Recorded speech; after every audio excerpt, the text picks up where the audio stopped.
I'll give you this. You're saying I don't know what I would do differently. I think it's fairly honest, but I kind of imagine she'd say something like, well, I'd have banned fracking right away.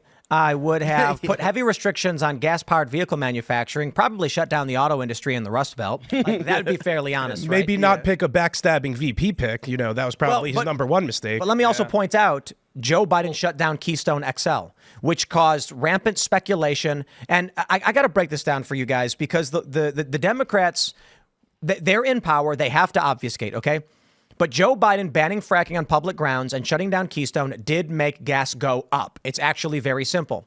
We speculate, and sometimes, and people probably shouldn't make whatever argument you want, but people do. We plan how much is our economy going to grow by, and how much oil and energy, gas, nuclear, how much energy are we going to need to accommodate that growth? How do we achieve 3% growth? We need energy production. So when Joe Biden shuts down Keystone XL, which is a massive pipeline transporting tons of oil into the market, what happens then is the marketplace then says, we can now expect X amount negative percentage in the future, which means there will be less energy for use in expanding the economy. This means the demand on oil will go up and prices will go up. This means two things happen. First, speculation. People say, I better buy up shares and I better buy up supply now and hold on to it because the price will go up. Others say, I'm going to start stocking up now because the price will go up to use, and then the increase in demand instantly causes the prices to go up.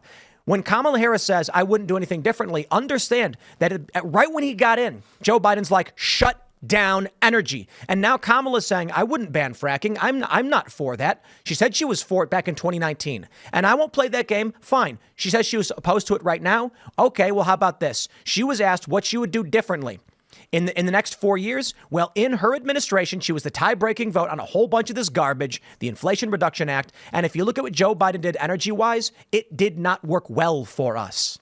Simply put. No, it's true. Well, there's an additional element here, which is the reason Joe Biden had to leave the race. And by the way, remember all of the people who told you that he was sharp as a tack are the people telling you that Kamala's fit for the job.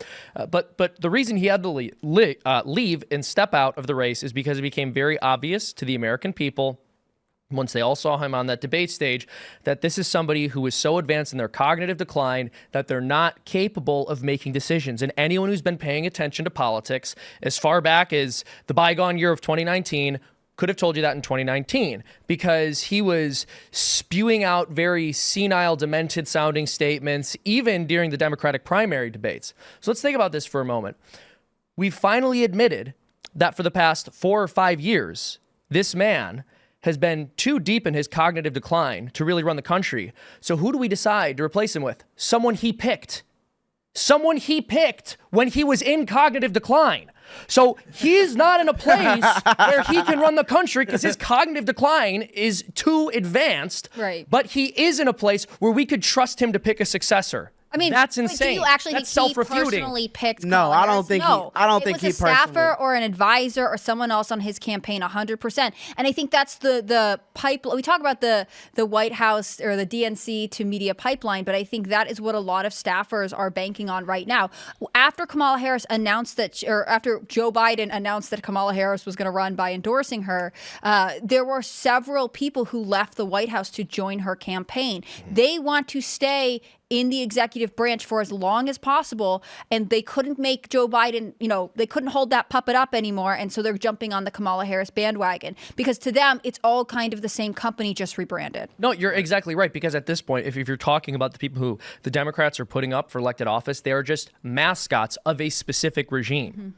And so, again, I don't think Kamala is wrong when she says, I'm not going to do anything differently than Joe Biden. Elad, I hear your point that she probably will do things that are worse, but the reality is I think she is just going to be the face of what the regime has wanted to do all along and move further to the left on all of these issues. It's hard to say exactly what you will get out of Kamala Harris because she has flopped on all the issues, as Whitaker in his 60 Minutes interview with her kind of exposed. But I am inclined to believe that she would be further to the left, not only on foreign policy, but when she was running for president in the primary, she was for Medicare for all. Mm-hmm. She was for government-sponsored sex change operations for illegal immigrants. She was strictly for gun control and so on. She's flopped on a lot of those issues, so it's tough to pin her down exactly. But I believe her inklings and it leans left. Yeah, I would say more than leans Further left than Joe Biden. yeah, that is.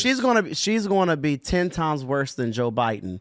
And also Kamala is literally one of the dumbest politicians in the history of this country. And so somebody, and I don't think it was Joe who chose her, whoever chose her was also telling Joe Biden what to do. They was making decisions for Joe as well.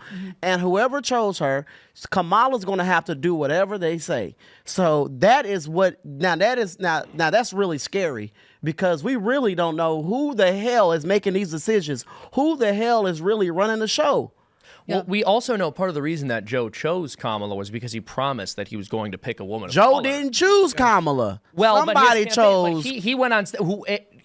We can quibble over that, but when he went on stage, he said he's going to pick a woman of color. Yeah. And then he picked Kamala. Yeah. So the whole idea is he's trying to pander to progressives. One thing I will say about Kamala, as opposed to Joe Biden, even though I think they're both terrible, is while Kamala Harris is clearly a puppet of the regime, part of why I think she's dangerous is because she also clearly has her own opinions. She really is clearly to the left.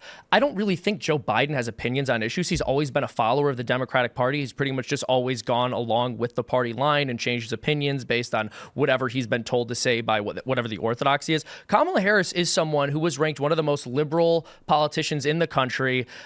She clearly is based on the things you pointed out about wanting to give sex changes to illegal immigrants. Her stance on abortion is very far to the left, though Joe's is as well. I guess my point is just that she really is a leftist ideologue.